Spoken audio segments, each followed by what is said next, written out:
Like, what in the actual F is going on this show? Honestly, I felt bad for Zach stuck at this party. Well, there was a couple of reasons to feel bad for Zach. As soon as I hear Janet say mozzarella, I'm like, this girl could not annoy me any more than she already does. I mean, I want to punch her in her face through the screen. And then we learned how she can't do math because she was spending money on something $20 a day, $60 a month, and it was $600. Genius. Welcome to We Wine Whenever. Grab your glass and join 3 Jersey Shore housewives, Wendy, Kelly, and Lori, as they dive into everything from Bravo drama to life's everyday chaos. It's unfiltered, it's hilarious, and it's the real talk you've been waiting for, from relationship to pop culture. We drink wine whenever, and we hope you do too. Don't forget to subscribe and give us a 5-star review. Cheers! Hi, welcome to We Wine Whenever. I'm Kelly. I'm Wendy. Tonight we're talking about The Valley Season 3, Episode 17, Guilt Tripping. I cannot believe it's 17 episodes, but thank you, Jesus. They did announce at the end of this episode that next week is the season finale. Yes, which is exciting. So exciting. Before we start, I'd like to ask you to please go to our YouTube and subscribe, and go to Instagram, TikTok, Facebook, and follow. And 5-star reviews if you would, please. And please comment and engage, because we love that, even if you disagree with us. Yes, we do. I did see a comment this week, and somebody said, why do these horrible women keeps coming up on my feed, or something like that. So I went back and I said, things you can do. Unfollow, block, unsubscribe. Do what you need to do, sweetie. So hopefully she'll take that advice. So we start out with Schwartz's apartment, and he has a birthday cake for Kiarna. And it looks like he's giving her a key to his apartment. Yes, he is. Big move. Then we see Michelle is showing a beautiful home. Yes. That was some view, right? Listed for $7.8 million. Yeah, it made me miss $1 Million Listing LA, quite honestly. I do miss that show. I did like that show. I miss that show very much. I followed, I forget what it's called on YouTube, but Tracy Tudor and Josh Flagg have some, it's not like full episodes, I don't think. Right. Like just clips, but I followed that just because I really miss it. And I miss Josh Altman too. Yeah. Zach and Benji are having coffee, and they met with an immigration attorney.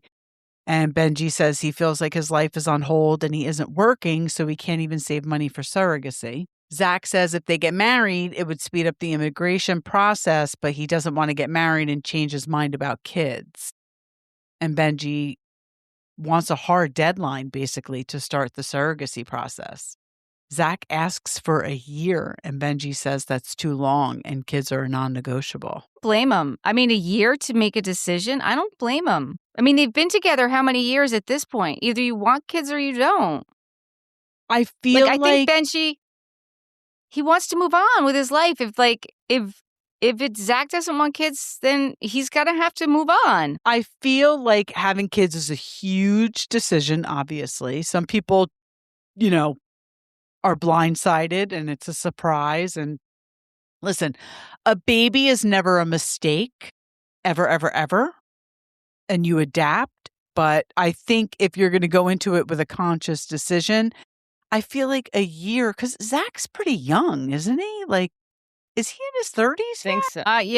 Yes, he's definitely in his 30s. Yeah, he's in his 30s. I mean, on 1 year, I'd say give it 1 year. But listen, if that's too long for Benji, that's too long for Benji. I think Zach is in a position where he's the one that's going to have to make the compromise here, not Benji. I don't think Benji thinks he needs to make any compromise. Although Benji's ass could get sent back to Canada, so he might want to reconsider that compromise. Yeah, and that's just so he can work, right? Because that's the problem, is he can't get the work visa thing. That's what's the problem. Yeah. Yeah. Yeah. Nia gets home from her judging gig, and she says she loved it. And it was a breath of fresh air to be around positive women, women uplifting women. And Nia tells Danny that she felt really good to be around women who were supportive of each other. And she obviously doesn't experience that in this group. She says outside of Mexico, she likes Lala, but obviously that was a different experience for her. And now they have Brittany's Halloween party coming up. And Danny's basically saying he doesn't know who he trusts in the group, which I feel like he knows who he can trust. He could trust Kristen and Luke, and he can trust Jesse and Lacey. Yes. And I feel like he can trust Zach as well, even though they like to say Zach is a flip-flopper. I think Zach is doing the best Zach can right now. I agree. And I looked it up. Zach is 39.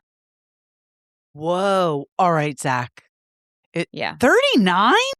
Yep. 39. Am I just so old that he looks so much younger than 39? He looks like he's in his early to mid 30s, like for And in sure. October, he will be 40. He's almost 40. I can't believe these people are like turning 40 or in their 40s. I'm going to see how old Benji is. How old do you think? What's your guess on Benji? Well, he's definitely older, right? He's probably 45. You think he's definitely older? I think he's older than Zach. Not that he looks it, but I don't think Zach looks 39. We don't have a confirmed birth date from about Benji, so we don't know. Man, how'd Benji get that on lock? Oh. So then we see Michelle goes to Jesse's house, and this was great. She asks for tea, and Jesse says there's honey, but not kilo honey. I'm sorry. Was this Aaron's business name Kilo Honey? Like, did anybody miss the fact that this guy does cocaine? His dog and his company are named Kilo. It was a little strange, right? He did say that. I mean, my God. They're signing the divorce and custody papers, and Jesse says it takes 2 seconds to get a marriage license, and it took 2 years to get divorced. Ain't that facts? I know. I actually love this scene with the two of them. I thought Jesse was so reflective. I thought he was so kind. Yeah. I really enjoyed this whole scene with the two of them. Both of them. Honestly, I think that they both showed each other a lot of grace, and it's just so nice that they can be in this place with each other, especially for Isabella. So Jesse says they will always be family because of Isabella. They're going to have champagne to celebrate, but not really celebrate. And Jesse says it's a new chapter and they're together forever because of Isabella. So you know me, given the week I had, I was crying like a baby during this. I love that he said he has the plastic box with all the cards and all the memories. Like, that is so sweet. And then they show us like all these pictures and photos throughout the year, which is what we said. Like they seem like, they were a happy couple. I'm sure that there was love there. And that's what they say Isabella was created from, was the love. And I love it. I love it. Yeah. I love it. They're like the most improved couple, which honestly, 100% most improved. Right? You don't normally see that, especially with the couple divorcing. Like they've just... Not with cameras in their face.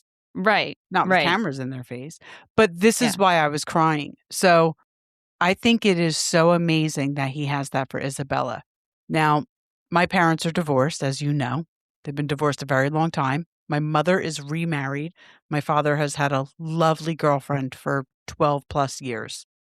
They're both very happy with their new people. And my mom and her husband are cleaning out the house. So I was just gifted a bin of pictures of my parents, their wedding album, and letters that my father sent to my mother while he was in Vietnam. Wow. And Tess and I started reading them. It's priceless. It's just priceless. Yes, that is priceless. I was 25 when my parents got divorced, so much different situation than Isabella. I knew my parents married. I knew that at one point they were in love and I saw them together. Whatever happened, happened. Isabella's never going to see that. So this bin for her. I mean, the fact that Jesse thought enough to do that is really amazing. It is amazing. It is. That is amazing. Yeah. I didn't love this. Tom, Lala, Michelle, and Kiarna are on a tiki boat. They have those around here where we can just... I know they do. Yeah. We should do that. I And feel like we're too old. Honestly, I feel like we're too old. we might be too old for that. But we do have to do our girls' dinner this week for your birthday that we never did. I would like to At do that place that you said, yeah, we're going to do that. Okay. Michelle says that she's divorced, and Lala says, I love that for you. Of course you do, Lala. You don't like any heterosexual relationship to last because you have a She's a bad man picker. hater. Yep, She's a you're man hater. Man hater. Michelle says she's going on a date with Max, and he's a famous comedian. So I really want to look this guy up. He's a client. He was a client of hers, and she's so ready to date. And I do love this for her. I do too. Tom brings up Janet's past trauma and says that I didn't love that. This is what I didn't love about it. That Danny and Luke doubted things. And then he says that he told Kristen at lunch and she wasn't empathetic either. Okay, so Tom brings up Janet's past trauma and says that Danny and Luke doubted things. And then Kristen at lunch wasn't empathetic either. I don't love that Schwartzy did this, but I see what he's doing. Lala says she just learned about what happened to Janet and she's very disappointed in Kristen. I really hate, at this moment, as I'm watching, I hate this show right now. Hate it. But here we go. Then we see Kristen and Luke are at... Kristen was on Watch What Happens Live. Okay. After this episode. And Andy asked her, I also didn't take notes, but I do remember this. Andy asked her after she saw it play back, Janet going through this trauma. She said, I definitely saw it differently. That's not how it was presented to me by Tom Schwartz. And absolutely 100%, I support her. I support any woman who comes forward with this. Like, this happens way more than it should be. And it was a totally different conversation, which I'm glad he asked her the question because yes, it is a totally different conversation. It is. But she also, I don't know if she said this on Watch What Happens Live or she said it in the show. Janet's past trauma has nothing to do with the reason that Kristen doesn't want to move forward with Janet. She doesn't trust her. She definitely said, she must have said it in the show. Okay. Because I didn't watch, unless I did watch what happens live, or I saw clips and maybe she did say it on that. She's absolutely right. Right. Like, she can still be empathetic about her trauma, but she doesn't have to move forward with her. No. Listen, Janet sucks. Nobody likes Janet. Right. I feel horrible that happened to her, but it does not excuse the way she has acted for the past couple of years towards these people. She wanted to be on Jax's side because she wanted to be a reality TV star, and she thought following Jax was the way to go. So did Brittany. I've had it with Brittany too, especially after this episode. Anyway, we see Kristen and Luke at therapy together. Kristen says nobody talked to her about the mental and emotional impact of having the baby. Amen to that, right? Mm-hmm. She thought Luke would just want to be home and be with her and the baby and be a part of things when the baby came. And listen, when you become a mom, typically, you just want to be home with your baby. For the dads, I don't think that that's necessarily the case, right? No, it's not. It's usually not the case. I mean, no. And then Luke says he felt very alone. And Kristen's hearing he doesn't care when he wants to go out. Like, he wants to go out because he probably felt like Kristen and the baby were like forming their bond, and Kristen was getting angry at him for like little things. And listen, I've been there. I definitely did that to Eric. And Luke just probably wanted to remove himself from the situation. Yeah. But by him doing that, Kristen was taking it as he doesn't care about her and the baby. It's all communication. Right. 100%.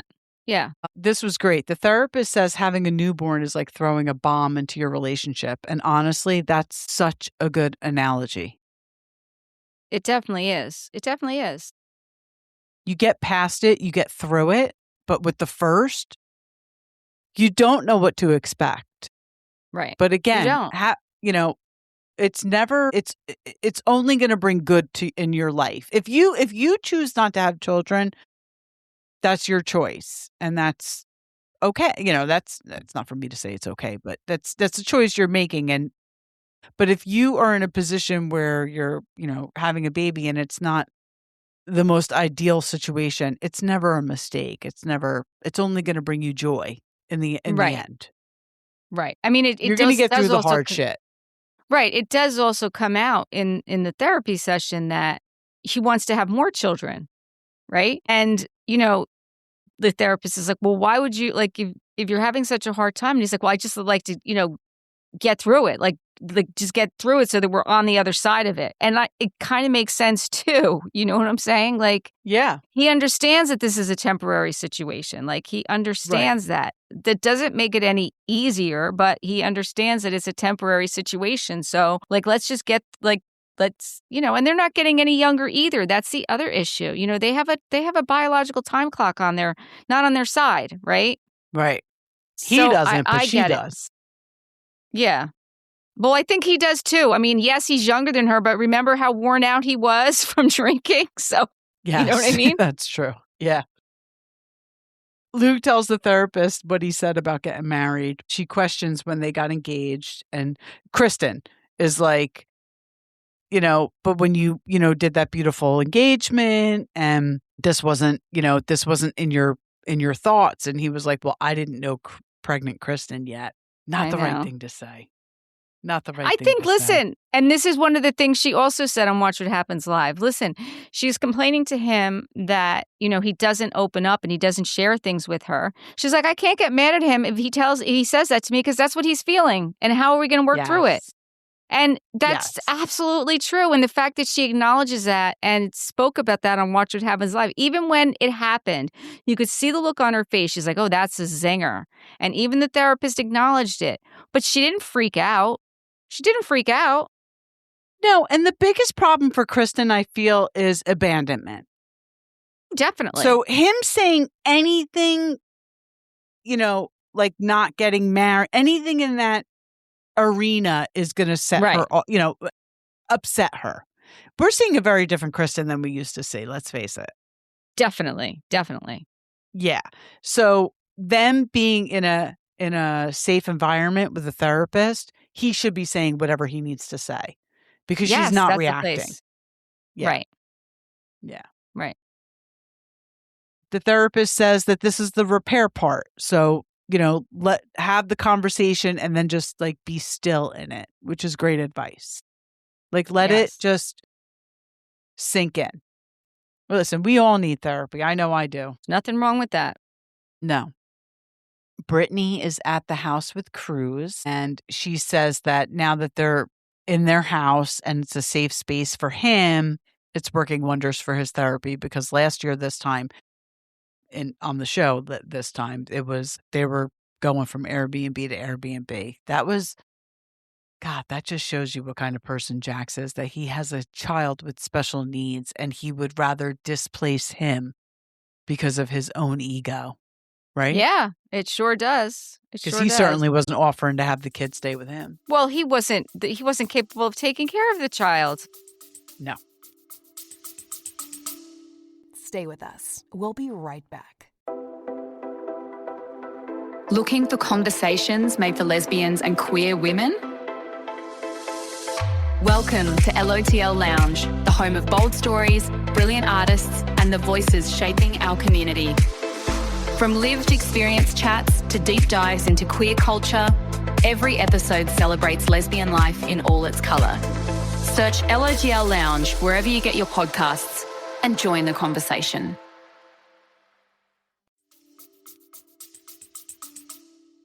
No.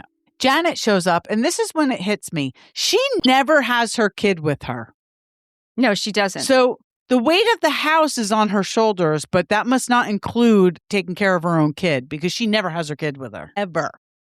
No, she never does. You're right. No wonder Jason was so worried about being hurt because he's clearly the primary caretaker of this child. Janet and Brittany FaceTime Lala to ask her to go to Chili's for happy hour.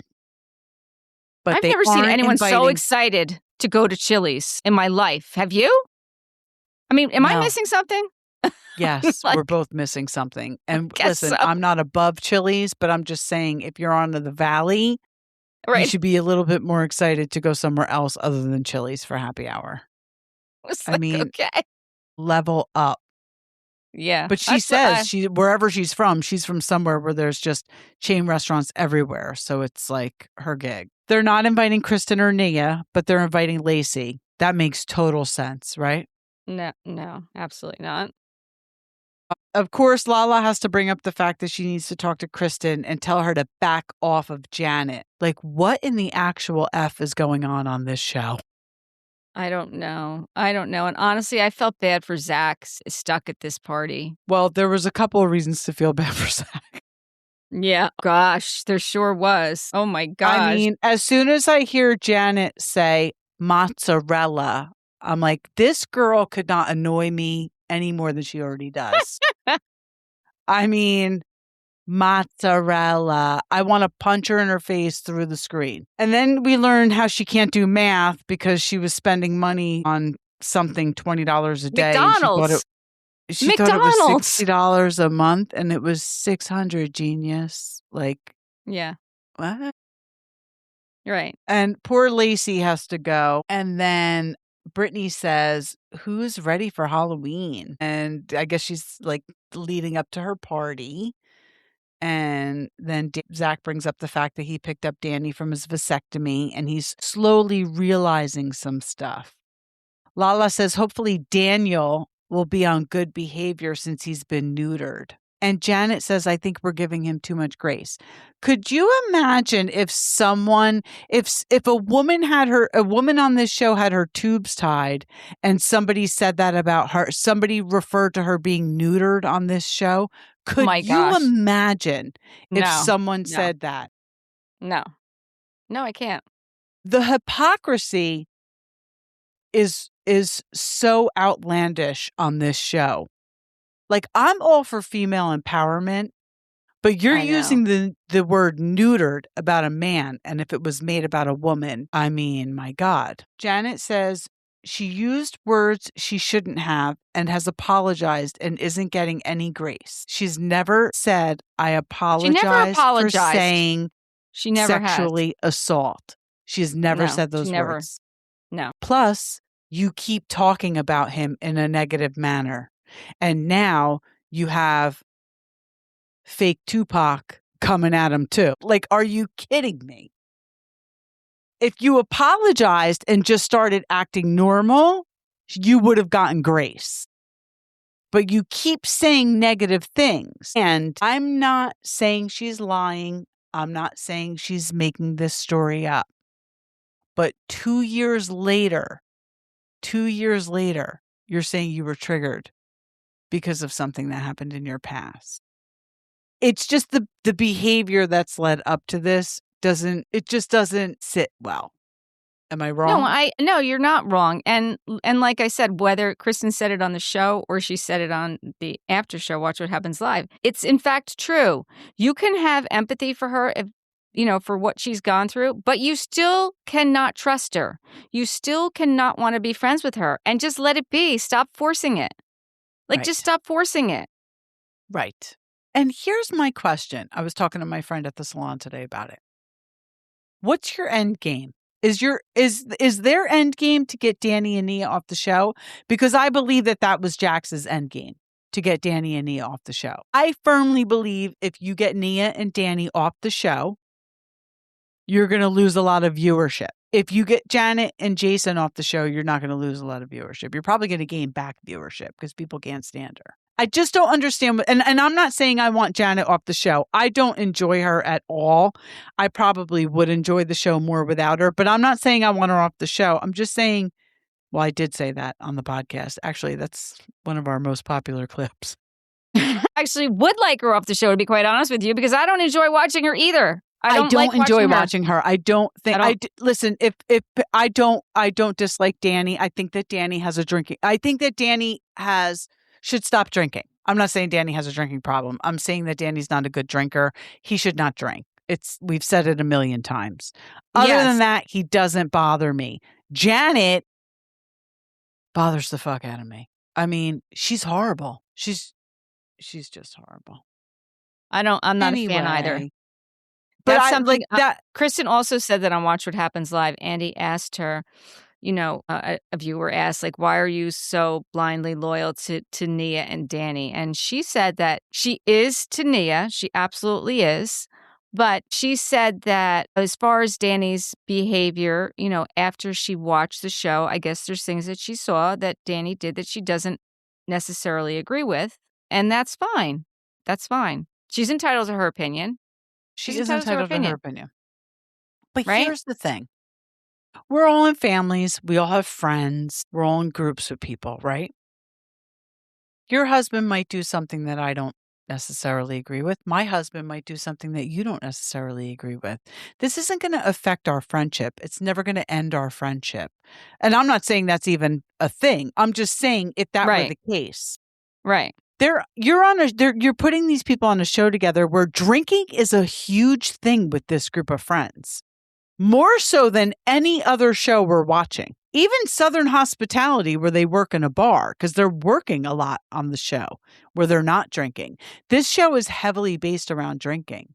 If you can't handle being around this person when they drink, then maybe this show isn't the job for you. Yeah. And I think he should probably stop drinking, Danny, but he's not right now. So he's not hurting anybody. I don't know. I don't even want to. I gotta watch what I say.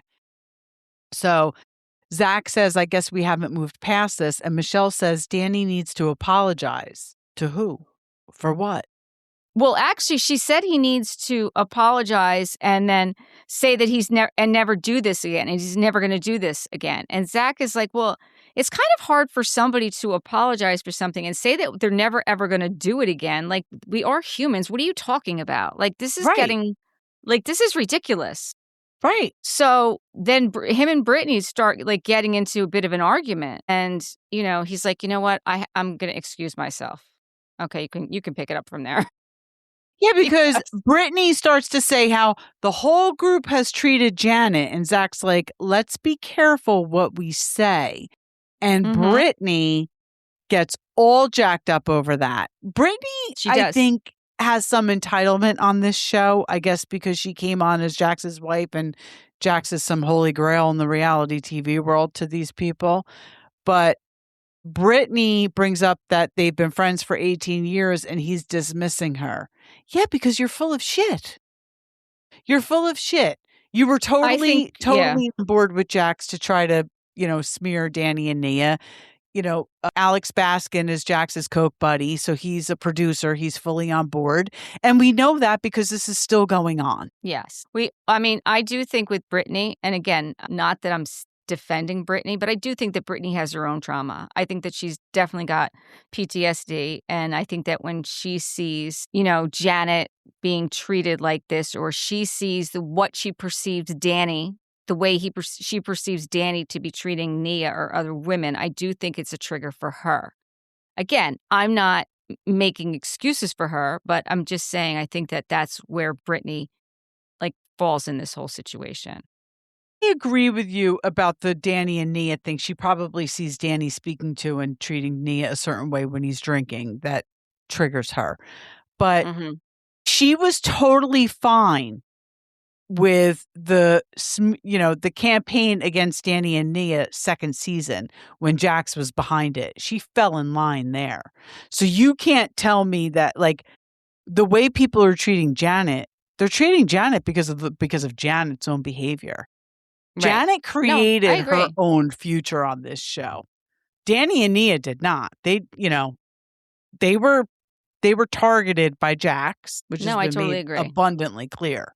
Right. But Janet, she's not being targeted. She's, reaping the repercussions of her own actions. No, I don't know. I agree. Listen, poor Zach goes to the bathroom and while he's peeing, he relieves himself backwards. He relieves himself in a backwards manner. Is that not the sweetest way to say that you just shit yourself? Yes, it was. And he said it with such a straight face, too.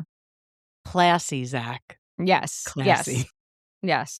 Brittany is still talking at the table about how she's dismissed. And then Zach tells us he had to throw out his underwear. Yes, he does. He does. Lacey did show up. She did show up. She braved through it. God bless her. And then we're at Brittany's photo shoot, and Kristen and Lala in her slutty pirate outfit come in. Is that what you think what she the was fuck wearing? was she wearing? Like, what was she doing? It was like a slutty puffy shirt It from was. Seinfeld. Now that you just said that, yeah, now that's She all I looked like a see. slutty pirate. She did. Listen, maybe that was the look she was going for. I mean, this is 4 weeks after her surgery, which really is not that much time. It's not that much time. I thought she looked fantastic, and God Oh, I bless do her. too. I'm so happy she did this for herself. Yeah, me But too. I think I would have waited a little bit longer for the photo shoot. I would too, but maybe she wanted to get it in the season. That's it. The show Yeah, is wrapping yeah. up. My God, we're at Yeah. 18 episodes already. She's like, shit, I better get this photo shoot in. Yeah. She's so emotional because she feels so good in her body after being told she didn't look good by Jax. What? Every time she says something like that, because you know damn well it's true. What a Definitely. scumbag he was. Mm-hmm. Brittany says to Kristen that she has secluded herself, and Kristen says she's not missing out on anything, not having Janet in her life. And Kristen is not interested in seeing anything good in Janet right now. Listen, she has every right to feel this way. As much as they think Jax is the holy grail of reality TV, Kristen Doty is right up there with him. Like, Kristen does not have to be friends with Janet. And she's doing what we all want her to do by not being friends with Janet. Because it's killing Janet, literally. Yeah. I agree with you. Kristen, so they're like, even Lacey went to the lunch. And Kristen's like, Lacey was flipping out that she had to go in on the phone with me while she was walking into the lunch. And Zach talks shit about Janet 24/7. And then Brittany says something about guilt tripping Zach. And Kristen says, I don't do that. Nia does. Now, did you see the look on Brittany's face? It wasn't even the look. She's like, aha. Yeah, aha. She said it. And Lala's like, oh, so there it is. Love that you're throwing your friend under the bus. And I don't think she was throwing her under the bus. I think she's just being honest. But can we all just agree that we're seeing the side of Brittany that really exists? Brittany was so happy to hear that Nia guilt trips Zach. Brittany is nobody's friend on this show. She is a Tamra. She is nobody's friend. It just comes down to the fact that Brittany, Lala, and Janet just aren't likable, quite honestly, I think. They're just not. Lala goes, so we're done with the photo shoot. Lala goes to Kristen's house, and I bet we can all guess what we're going to talk about. Yes, we sure can. Lala says, I went on the boat with Schwartz, and he said you shook off what Janet had been through. And Kristen says, I don't want anyone shoving Janet down my throat. Lala says, if you heard Janet's story, it would affect you, and it has traumatized me. Kristen in her confessional says, Lala looking in her eye is making her feel empathetic for Janet. And she says she can be empathetic, but Janet having trauma has nothing to do with why she and Janet aren't friends. Yeah, So that's where she in said her it. Yeah. confessional. Yeah, yeah. So what exactly does Lala want from Kristen? Lala wants Kristen to hear this story about Janet's past trauma and be like, oh my God, I'm so sorry you went through that. Forget about everything that's happened in the past 2 years and let's be besties again. Right. It's That's not not going gonna to happen. happen. It's not going to happen. And I'm sorry. Like, I feel terrible that Janet went through that. That's a horrible thing. I've never had a situation like that. Thank God. And I feel horrible for anybody who has, including Janet. But It doesn't change the fact that the way she has treated her friends over the past years, one doesn't correlate to the other. No, it doesn't. It doesn't. If that's what you were triggered by 2 years ago in the pantry, you should have said it then. However, she says that she went to therapy in high school, even though her mother couldn't afford it when this happened. But then she also says it wasn't until last year that she realized what happened to her. I don't know if she said she realized what happened to her or that the therapist put it explained to her that that's why she was so triggered by what had happened in the pantry. It's Okay. because of the past trauma. Like, I think, and I could be wrong, but I think what she was saying is that she did go to therapy in high school, even though her mother couldn't afford it. And then last year, while going to therapy to try and figure out like why she was so triggered by what was going on with Danny's behavior and why she felt so unsafe around him, it came up that it was because of her past trauma that she felt this way. Okay. She didn't put it together. Okay. Her therapist did. Right? I Okay. think. Okay. But I still don't like her. I don't like her. I just don't like her. I I'm don't like sorry. her. I don't want to be her friend either. I don't want to be her friend. I don't want to. I really don't even want to see her on the show. No, that's okay. I'm sorry. Yeah. I feel terrible that she went through that. That's a horrible thing to live through. It doesn't change the way I feel. I agree. I totally agree. And next week is the Halloween party and the season finale, which should be exciting. Cheers to the season finale next week. Yes. Cheers to that. I only have water, but we'll cheers to that. I've drank way too much, obviously, because I'm rambling. I don't even know how this recap went, people. It went great. If It you went don't want me great. to drink, just let me know. No, I mean, it is our brand. We wine whenever. So We wine since whenever. I'm And it is drinking Saturday water, night. Like, there you go. worked all day. It was a lot. Yeah. It's been You an deserve emotional week. Yes, it has been. So thank you for everyone for watching and listening. Please subscribe and give us 5-star reviews. Bye. Bye.